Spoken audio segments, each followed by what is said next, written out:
In the 21st century, it is needless to say how electricity has made our lives easier. Even after 75 years of independence, there are many remote villages in India which lack access to reliable electricity. The reason behind is the centralized production of electricity. That means producing in one region and distributing it to far away has its own limitations.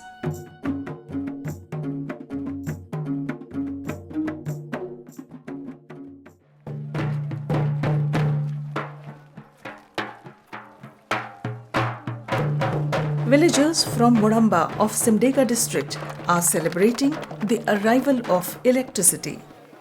330 वाट का एक panel है ना? हाँ, 330 वाट का 330 × 3 है तो 3 मिलाने से 1 किलोवाट हो सकता है।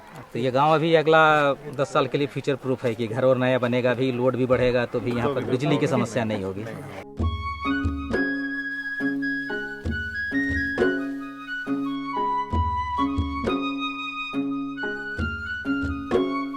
The struggle for electricity in these villages are quite long.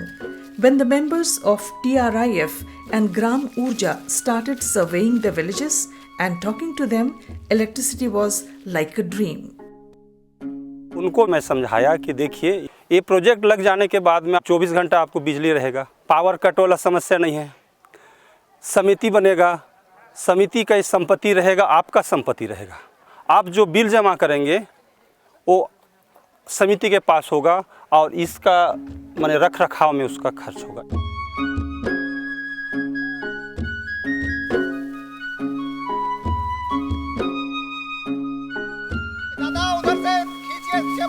This process of electrification can be successful with the involvement and the full participation of the community.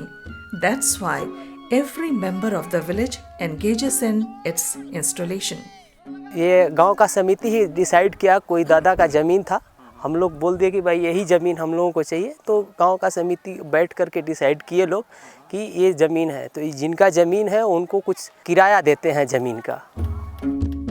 The organization has taken special care on the quality of the goods used in this entire project.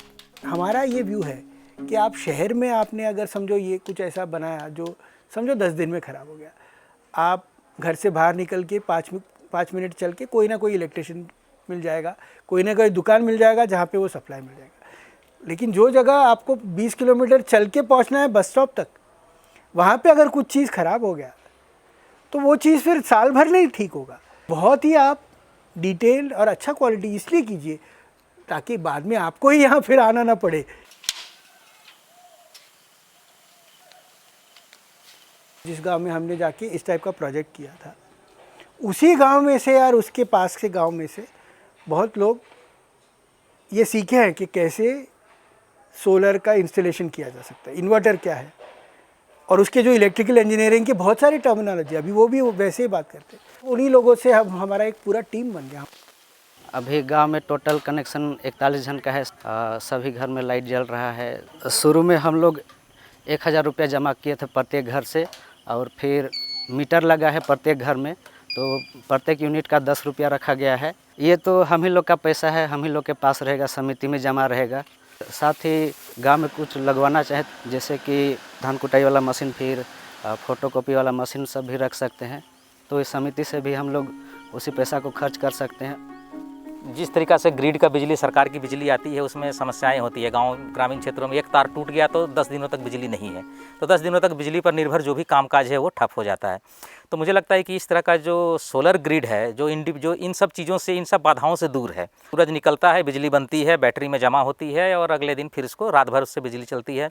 5-6 दिन बारिश हो तो भी ये चलता रहता है, कोई डिस्ट्रीब्यूशन लॉसेज का समस्या नहीं है। तो इस तरह का सोलर एनर्जी जिसमें रिलायबिलिटी है, एश्योरेंस है, इसकी बहुत बड़ी संभावना है।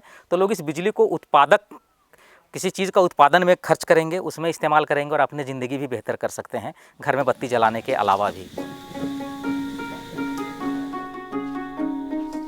डिबरी में मिट्टी तेल डालते थे और उसमें इसी से जलाते थे, और यहाँ पर चूल्हा के पास रखते थे। इतना सा इसका उजाला होता है। तो इसका लाइट कितना दूर जाएगा ना, पाँव में ही रहेगा ना।